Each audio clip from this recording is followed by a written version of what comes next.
Continuamos con esta entrevista, sobre todo una entrevista muy especial con Antonio Cruz, quien es vicepresidente y vocero de CONACER, una buena representación de lo que son las MIPYME, don Marino. No, y Antonio es un hombre que sabe de comercio, pero Antonio, bienvenido, bienvenido. Tú has puesto a Domingo medio nervioso. ¿Hay una deuda o algo? Hace tiempo que desde que él mencionó que yo venía para el programa, estoy sintiendo que está como nervioso. Sí, lo veo. Pero yo sé que si le va a quitar eso, no, él no Sí. debe. Ya, si había algún compromiso, eso se liquidó. Exonerado. Ya está exonerado. Ve, Bueno, Antonio. no, perdona, dame un minutito. Sí, mira, vamos a entrar, Antonio, con el tema que está en el momento. En el momento. La guerra y la subida, la posible subida de precios de los derivados del petróleo que conlleva subir todo. De hecho, el fin de semana pasado subió 5 pesos el galón de gasolina, lo que implica en alguna medida elevar precios. Tú como comerciante, con mucha experiencia, ¿tú crees que esto en corto tiempo va a afectar a la República Dominicana? Mira, nada más el que no ha tenido la oportunidad, primero tengo que darle las gracias a ustedes por esta invitación e invitar a toda la audiencia nacional de CONACER en las 32 provincias del país que se sintonicen con este programa sobre los hechos. Entonces, en ese sentido, nosotros tenemos que decir que nada más el que no se detenga a hacer una investigación de lo que implica el problema de Medio Oriente con Estados Unidos, simplemente no está en sintonía con lo que puede pasar. Nosotros dependemos mucho de lo que es la economía de los Estados Unidos.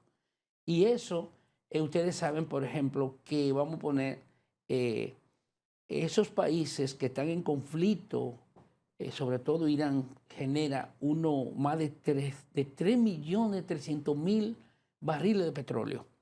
Entonces, puede ser que en un momento en que esté el conflicto, puede ser que baje el nivel de producción del petróleo. Que esa cantidad que generan es justamente por la demanda. Entonces, en ese sentido, si hay una disminución en la producción, sube el costo del petróleo. Y el petróleo, naturalmente, es un efecto multiplicador que se puede producir en la economía del mundo. A todos los países donde ellos tienen contacto de suplir, lo va a afectar. República Dominicana, más del 80% de lo que son sus actividades dependen justamente de economía de esa índole. En ese sentido, si sube el petróleo, naturalmente va a subir el precio de los combustibles. Si sube el precio de los combustibles, va a subir el costo de transporte. ¿Y ustedes han planteado alguna contingencia en ese sentido como organización? Nosotros estamos organizando un planteamiento y le estamos pidiendo al presidente de la República que ya debe ir anticipado de que no debemos ser pesimistas ni tener miedo, pero tampoco podemos dejar por desapercibido las medidas que se puedan tomar y que deben tomarse realmente para que evitemos una situación como esa. ¿En qué sentido? Cuando yo decía que si sube el transporte, si sube el combustible, sube el transporte, si sube el transporte, naturalmente van a subir todos los productos de consumo. Puede haber una inflación mundial. Y esa inflación mundial puede afectar mucho a la República Dominicana porque inclusive es importante que ustedes sepan que nosotros dependemos mucho del sector agrícola. Y el sector agrícola, la mayor parte de los fertilizantes y muchos commodities vienen de países extranjeros.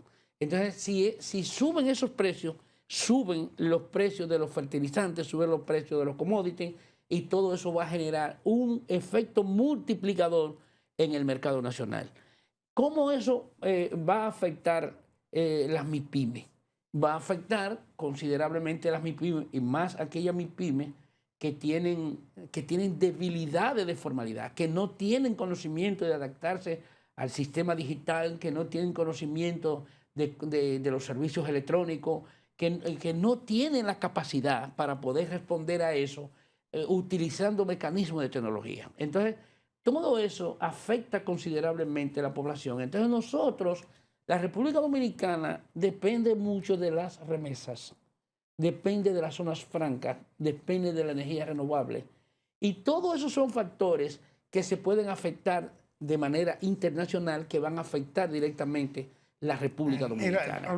Puede haber un efecto inflacionario en la República Dominicana si ese problema de Irán con los Estados Unidos se mantiene un largo tiempo. Pero Antonio, hay algo que yo veo, que las MIPYMES, los pequeños comerciantes y hasta los comerciantes. El nombre se divide en dos. Sí. Lo que son las MIPES y lo que son las pymes. Las MIPE son las micro y pequeñas. Y las pymes son las medianas y las grandes. Sí, pero yo veo... Pero el nombre completo es MIPYME. Yo veo que cada vez que el Estado Dominicano quiere formalizar a los colmaderos, a los talleres, a los salones de belleza, a las MIPYMES, todos se resisten a hacerlo. ¿Por qué? Se resisten. Sí, no quieren pagar impuestos. Mira, no es que no quieran. Esas micros y pequeñas, todas pagan impuestos de manera indirecta. ¿Y cómo? Perfecto. De manera indirecta, tú tienes 100, 200 empresas de industrias que venden en el mercado local a través de ventas rancheras. Y esas ventas rancheras son vendidas con ITEVI, con impuestos. Y ese impuesto no se lo cobran a la MIPYME, pero se lo cobran al dueño por la cédula. Entonces el dueño compra con la cédula, porque impuestos internos tiene el número de cédula de todos los dueños de negocio. ¿Qué es lo que hacen esas MIPYME? Que pagan ese impuesto, pero no declaran. Las MIPYME lo que no declaran, la micro y pequeña lo que no declaran, la mayoría. Pero no es que no pagan impuestos de manera indirecta. Porque cuando tú tienes, vamos a poner, diferentes rutas de ventas que le venden a esos colmados, que le cobra el ITEVI, ellos le venden con el número de cédula del dueño del negocio, no le venden con el nombre del negocio porque no es una MIPYME. Entonces con la cédula le venden a ese dueño de negocio y ellos retienen ese impuesto que le cobran a ese negocio. Y ese impuesto ellos después lo declaran en la Dirección General de Impuestos Internos. ¿De quiénes son los que compraron? Porque, por ejemplo, tú tienes el régimen simplificado de tributación que dice que tú te puedes acoger de dos formas. Puede ser por compra o por venta. Pero ¿qué pasa? La micro y pequeña, cuando se creó el régimen simplificado de tributación, que fue mediante el decreto 265-19, en ese sentido, la idea era que se formalizaran las MIPYMES, pero no supieron manejarlo. ¿Por qué no supieron manejarlo? Porque lo primero es que ustedes tienen que estar claros en eso. Usted no puede salir hablando de lo que usted no sabe. Entonces, ¿qué pasa? Nosotros estamos proponiendo y seguimos proponiendo que debe haber un equilibrio en el pago de los impuestos. Aparte de eso, impuestos internos no debe ser impuestos internos solo. ¿Por qué? Porque tú tienes una serie de MIPYME que tú tienes un impuesto interno que está en una acera y las MIPYME están en otra, como si viviéramos uno en un país y otro en otra. Entonces, cuando se elaboran estrategias para fines de cobro de impuestos, nada más se hace por una sola vía, que es la vía de la parte técnica, pero no entra la parte práctica. Las técnicas son los técnicos de los organismos recaudadores de Estado, que son los que presupuestan para que el Estado recaude, pero no crean mecanismos que permita que esas recaudaciones sean factibles, y duraderas y sostenibles. Entonces, ¿por qué duradera, factible y sostenible? Porque si tú te pones a analizar y tú te pones a chequear, ¿ustedes algunos han oído escuchar lo que fue la Ley de Estrategia Nacional de Desarrollo?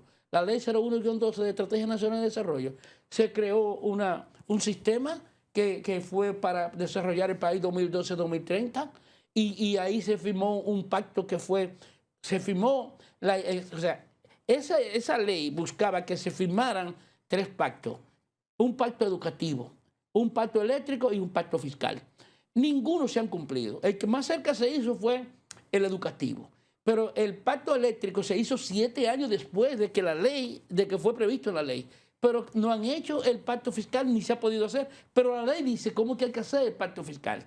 La ley dice cómo es que debe hacerse el pacto fiscal. La ley establece, la ley 01-12, todos los pasos que se da. Y yo no sé si ustedes se recuerdan que en el año 2024 se le cayó al presidente la propuesta de hacer la reforma fiscal, porque ni siquiera mencionó que debía ser una reforma fiscal integral, no una reforma fiscal solamente para recaudar ingresos, sino una reforma fiscal integral. ¿Qué significa integral?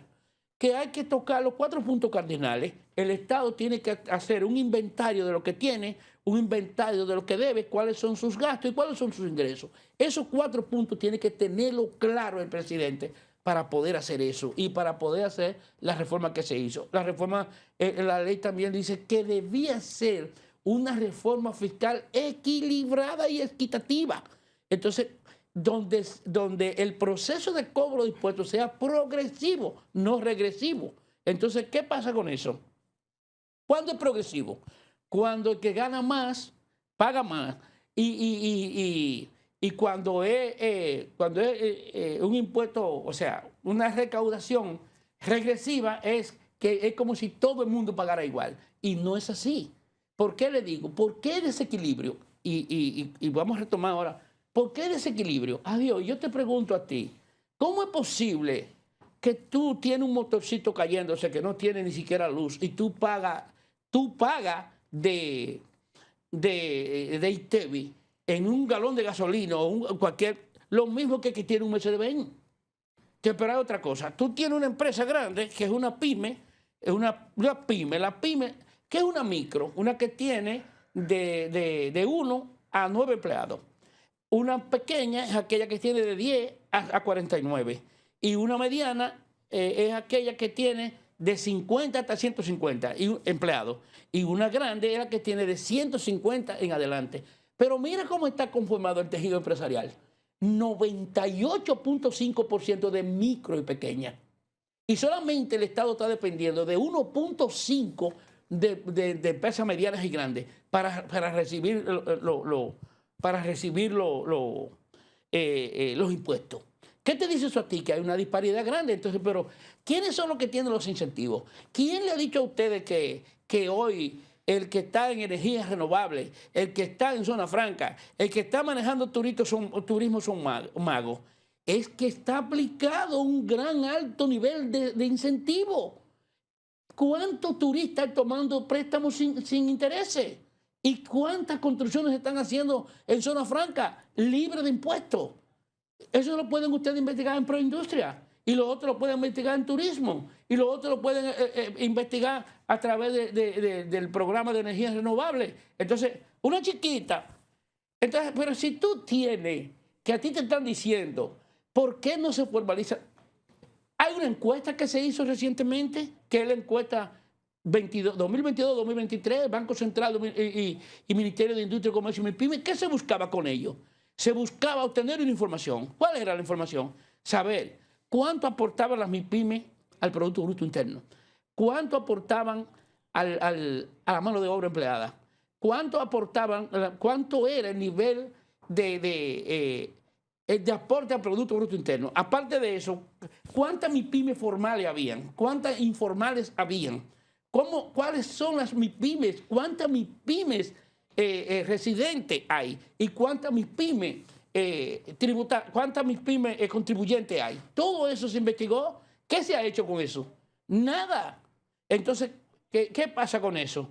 Adiós, pero tú tienes que la encuesta en hogar de la Oficina Nacional de Estadística dice que el 81% de las micro y pequeñas no tienen vivienda propia. Y el mismo estudio dice que el 85% no tienen seguro médico familiar. Y el mismo estudio dice que más del 90% no tienen seguro de incendio y líneas aliadas. ¿Ustedes recuerdan lo que pasó en Merca Santo Domingo cuando se quemó la nave? ¿Por qué? Porque ninguno ha podido recuperar el dinero. ¿Dónde está el primer problema? Es en el Estado. ¿Qué hizo el Estado? O sea, la misma nave no estaba asegurada. Si la nave hubiese estado asegurada, todo el que estaba ahí, ¿qué tenía que hacer? Todo el que estaba ahí, ¿qué tiene que hacer con eso? Asegurarse. Pero el Estado está proponiendo incentivos para las pymes. Perfecto. Está proponiendo incentivos. Pero hay una cosa que debo decirte. A mí me gustaría que ojalá ustedes toquemos la propuesta que me gusta, porque como nosotros en el programa nuestro, que se llama Primero las MIPYMES, y que trabajamos justamente para la formalización de las MIPYMES, nosotros, el presidente anunció el día 27 de febrero que iba a trabajar para formalizar 350,000 MIPYMES entre los años 2026 y 2028. Bien, Vamos a hablar de a la eso. pausa. Vamos a la pausa. Sí.